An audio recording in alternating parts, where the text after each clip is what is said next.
So there's always a way to raise money, I feel like, without giving a percentage of the company. And if you have a great idea, you don't want investors. Never to get into that mindset where investment money is the only way. Once you start taking investment money and doing multiple rounds and you have so many people, now things get tricky.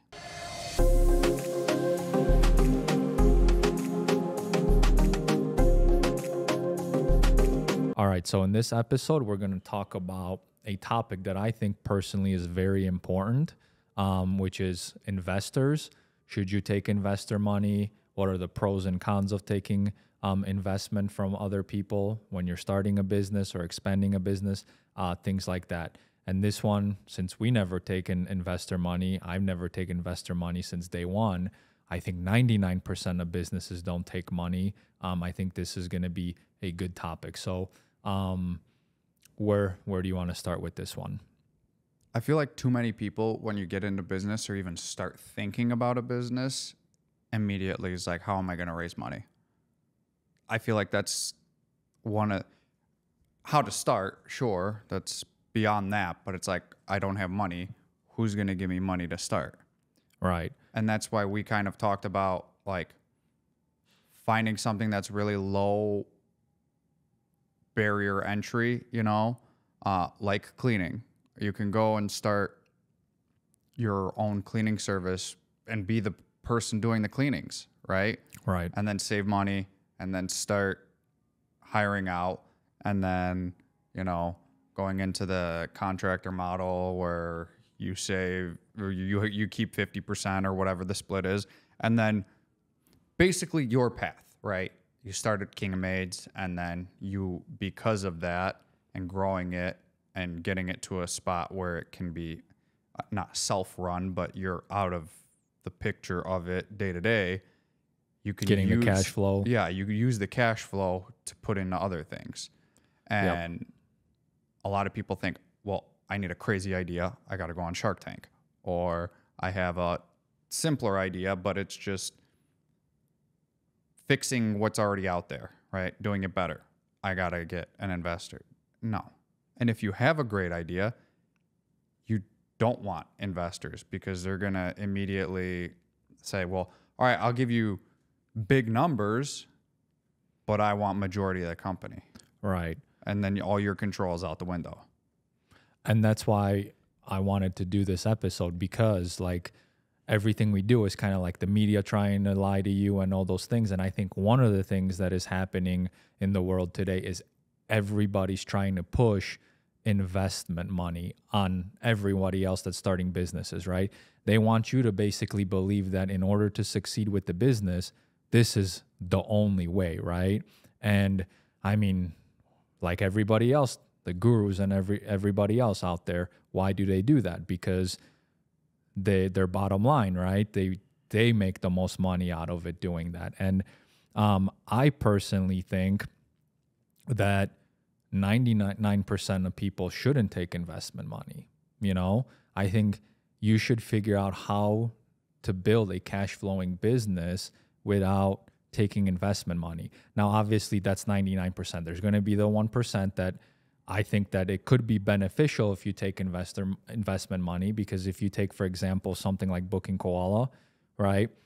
I told you this many times that I think if we started that business first before the cleaning company, before I started that, I don't think it would have been successful. I mean, sure, I would have tried my best to make it successful, but I think one of the things that would have to be different at that point is taking capital, because how else can you, live your life, right? You have no salary, work on something else that requires that much capital that needs to be invested, right? Let's also take that out of the picture for a sec. I know that's the main topic of the video or the episode, but if you didn't do King of Maids first, you wouldn't have the knowledge of the industry. So you wouldn't necessarily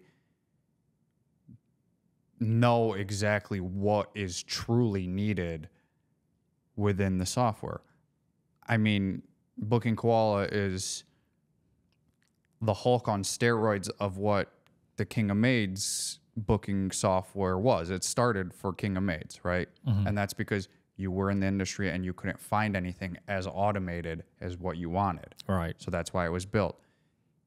Also, that's going into this. Like, if you weren't in the industry and you just wanted to go straight into the software, yeah, you would have to get that investment money, because some of that money would probably need to go towards maybe paying somebody who is in the industry, who knows more about what other service businesses need. You know, you can have an idea in a different industry, but if you come into an industry already knowing information about it, being in there, it makes it that much easier. 100%. But then also, if you do it that way, where like, okay, all that experience that I gained from the first business is not there. Let's say I'm just starting the software company, booking Koala, right? Now, how are you even going to get investors to give you money? Like, that's super hard if you have no experience, right? Like, they want to make money, you know? They want someone that is going to be a good entrepreneur, that's going to bring this idea to life. But if you have no experience, there's nothing to show for it, no other businesses that you've grown. It's going to be really hard to get investor money from those people. Sure, but on the flip side, if you are very good at planning and you are a great people person, like making connections, I think if you have a very solid business plan and it's a not everyday type of thing, more, you know, like when Uber first came out, Uber and Lyft, like a rideshare idea, something like that. Like, if you didn't have business acumen from before, yeah, I agree. It would be harder to get your foot in the door, because people would be like, who is this fucking Joe Schmo with another idea, you know? But if you kind of had if you had a super detailed business plan and you already said like, hey, I already have a connection with this guy who does this, and I have a connection with this woman who's great in this and this and that, and you really, if you can get in front of one person, then it can help for sure. But I do agree. Overall, if you don't have any sort of previous success in business and anything, it's that much harder. Right. Well, I mean, what you're saying though, all those businesses had something to show for it before they raised any money, right? There was already, like Uber, before they raised any money, they've already had the app created, right? And they were already in business, right? Then it's so much easier when you could go to an investor and be like, okay, things are working. Look, people are booking rides and things like that, right? Then it's like, okay, any investor is going to throw money at you. Right. So like, if you're trying to get money right off the bat before even starting and that's anything, what I'm saying, then it's impossible. Like 1 in a million. Your best bet is family, right? Family or personal loans. Or personal loans. That's most likely how you're going to get that done. And at that point, that's a horrible idea in almost every case you could think of, right? Yeah. If you start taking, and that's not for every case, but I feel like it's very similar to when you win the lottery, right? Most people go broke very quickly after. They're either back in the same position they were in before, or they're worse off after winning the lottery. I think it's the same thing. If you start taking money from family, and sure, you paid them back already, everybody got their money back, but now the business is worth millions, it'll be hard pressed not to find somebody who will come for a handout and be like, well, I want a percentage now. I want more money, because that was my money that helped you get there. For sure. I agree. But I mean, that's already hard to do in the first place, right? To even get to that point. So, and I mean, look at where we're at now. People don't even have money to really survive themselves. You know, groceries are expensive. Gas is expensive. Just daily life is expensive. So trying to get money from family is very hard. Is impossible too. Yeah, I mean, but I think in general, I just don't think raising money for most people is a good idea, because I mean, I think I told you this before. I have a family member who is very successful at what they do, and they told me themselves to me when I had a chat with them a while ago that I should never take investor money if I don't have to, right? Right. And But yet they're always looking for opportunities to invest in. exactly. So, and that's being a smart businessman, a smart entrepreneur, right? They know that if they don't have to take the money, don't do it. But on the other hand, they're going to ignore their advice and give money to someone else because it helps their bottom line, right? And I feel the same way. I wouldn't take investor money unless I was looking to change the world in some way. That's what I want to do. I want to devote my life literally day in and day out to just build something that is truly impossible without investor money. And I would have to take that capital from some kind of company and then do that, right? Then I would do it. But in any other case, I would never do it. And but I would give my money to someone else, right, to help them and build their businesses, because, well, that's one way of making a lot of money, right? Right. Give to 1,000 companies that you're going to think are going to be big and give them, 10,000 each. A few of them are going to get somewhere, right? Right. And it's going to make you a lot of money. But in reality, like, do these investors help you that much? Could you achieve that without what they're trying to, give you? I think so. Well, yeah, if they didn't help you get somewhere, then investment money nobody would be doing it, right? Right. But at the same time, once you start taking investment money and doing multiple rounds and you have so many people, now things get tricky. Now you got a board. Now you got to need approval for any change that you need to do. Sure, multiple heads can help in a situation when you're trying to grow. But bottom line on every board is the dollar. Always. How much money you're getting back, your return. Because like I always say, there's two customers now, right? Remember, there's the customer that you want to serve, which is your number one customer, and the investor becomes, in a way, a customer. You got to satisfy both of them. So what happens when the investor is not satisfied sometimes? What would you do? It almost seems like it's either one or the other. They're never on the same plane, right? Because if your investors are happy because they're getting money, well, now your base customers are upset because, well, the money had to go somewhere. So the money went to the investors instead of the investment, which in our case, let's use Book and Koala, development slows down. These features and functionalities that customers want is taking years longer because the money was put back to the investors. Right. And now if it's the other way, if the investors don't get their money, well, now they're unhappy, but your customer base is happy because those features are coming out. And I mean, you could definitely make the argument that sure, some of the investment money is great because you speed up development at one point, especially at the beginning, right? That's why you take these investment money, right? But then after that happens, there's a point like you just talked about where it shifts. Okay, everything is built. Now they need out, right? Like they need to get paid out. And that's where it starts to get very tricky because they'll be like, okay, well, we want profits higher, cut people, right, from the company, increase prices, right, subscriptions, whatever you're charging. So now the customer's getting hurt. Like there are those things that many people don't think about. And if you're not looking to be a billionaire or super filthy rich, I don't think that's the right way of going about it, right? Right.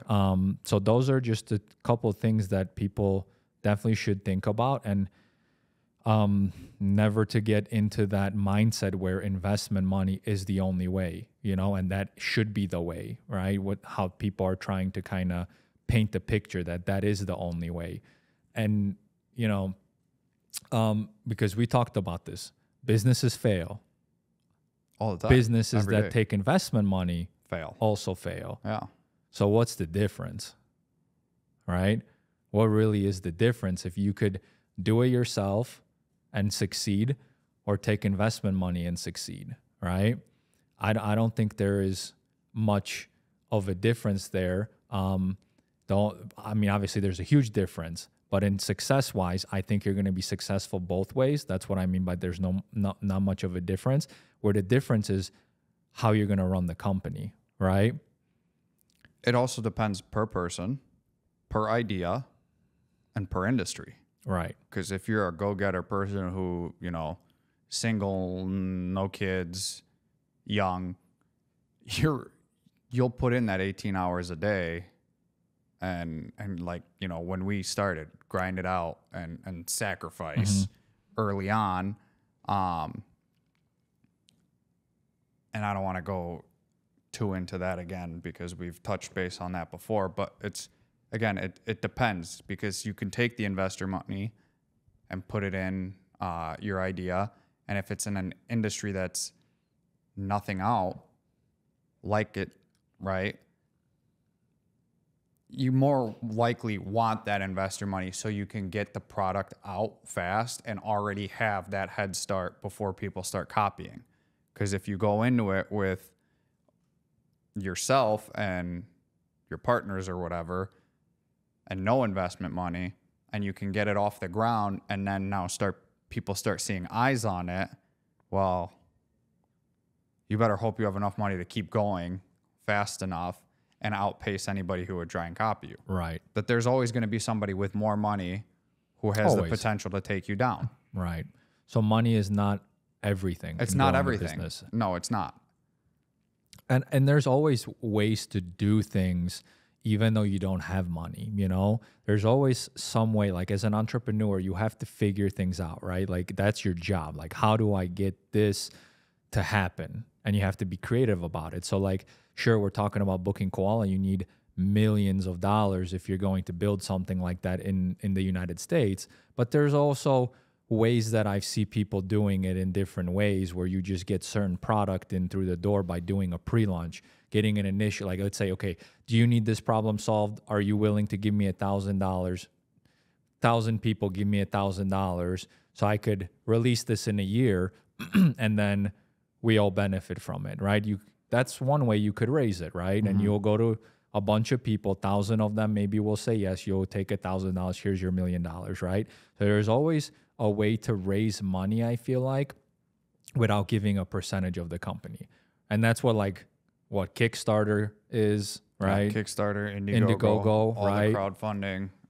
So there's always ways to figure it out. And that's, I guess, what I would say. That would be my opinion about that. Like, if you're going to try to raise money, think of these things first before giving someone a piece of the pie. Because at the end of the day, you're just trying to make them money. That's all they care about. There's very few investors out there that actually care. Those are the people that may be worth it, right? If you ever think of taking investor money from someone, those are the only people you would want. And you're not necessarily letting them invest because of money. It's because of the connections and how much they're willing to help your company, right? Because if they have the right connections, they truly can make things go so much faster and so much easier. So that's number one. If you can't get that, I would 100% never take investor money. Right. Because it's just, you're giving away, obviously, it's for money, but it's like you just said, it's more than that. You want the connections, you want the help more than just the money. If you've never previously had any experience, right? Especially that.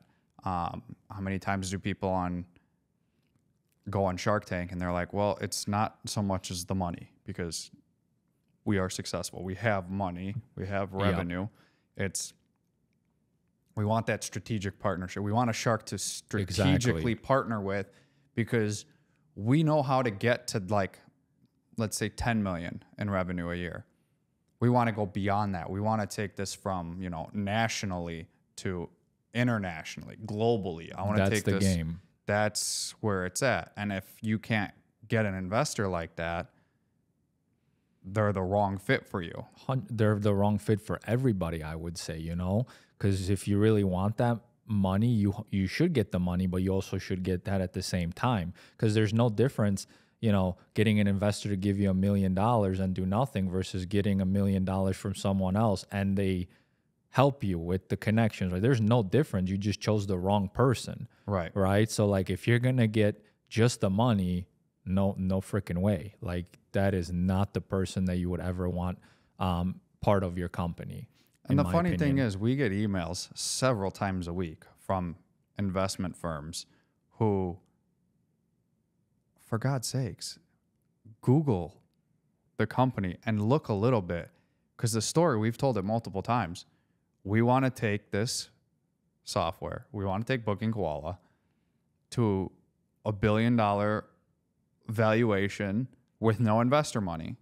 If that's the goal, and we've already been like, Father's Day of this year, of 2024, is going to be 7 years of us being out. 7 years, thousands of customers.